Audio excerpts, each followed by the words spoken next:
مجھے بہت سارے ایسے ریٹائرڈ سرکاری افسران سے ملنے کا اتفاق ہوا ہے جو کہ اپنے وقت میں یعنی سمجھیں توپ ہوتے تھے، ان کے آنکھ کے اشارے سے ہی بہت سارے کام ہو جاتے تھے،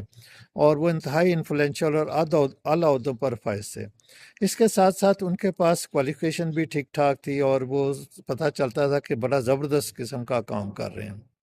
لیکن اس وقت وہ ان کی ریٹائرمنٹ کے کچھ سالوں بعد ہی ان کی کنڈیشن یہ ہے کہ وہ بہت ساری نفسیاتی بیماریوں کا شکار ہیں، اور جسمانی بیماریاں بھی ہیں۔ اس وقت عدم اطمینان، بے چینی، اور ہر قسم کی ریسٹ لیسنس، اور اس قسم کی ان کی طبیعت ہوئی ہے۔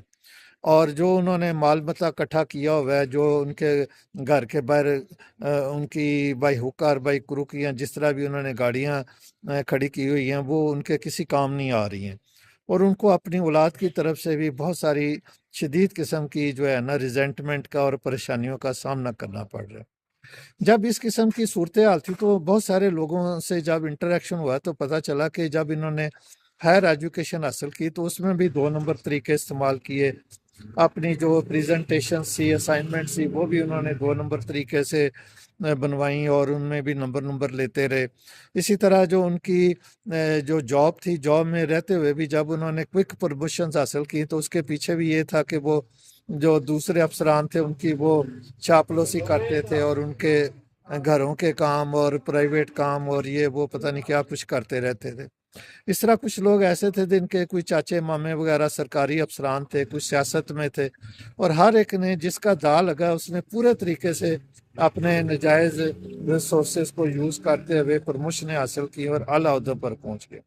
تو یہ تو کر لیا، لیکن اس کا رزلٹ یہ نکلا ہے کہ پیسہ بھی پاس ہے، گاڑیاں بھی ہیں، بنگلہ بھی ہے، لیکن بے چینی ہے، پریشانی ہے، اولاد کے ہاتھوں پریشان ہے، اپنے ہاتھوں پریشان ہے، اور صبح شام وہ کبھی ان کی طبیعت کا کچھ پتہ نہیں چلتا ہے کہ ابھی یہ خوش ہو رہے ہیں، ابھی یہ ناراض ہو جائیں گے، ابھی یہ لڑنا شروع کر دیں گے، ابھی گالی گلوچ شروع کر دیں گے،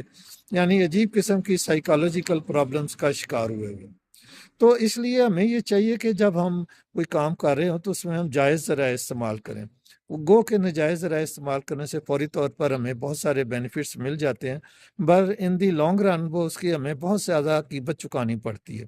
اس لیے ہمیں چاہیے کہ ہم اپنے آپ کو جائز ذرائع تک محدود رکھیں، اور جو بھی حاصل کریں اس کو جائز ذرائع سے کریں، تاکہ ہمیں عدم اطمینان کا شکار نہ ہونا پڑے اور پریشانیاں نہ اٹھانی پڑے۔ اسی طرح ہی ہم دنیا اور آخرت میں کامیاب ہو سکتے ہیں۔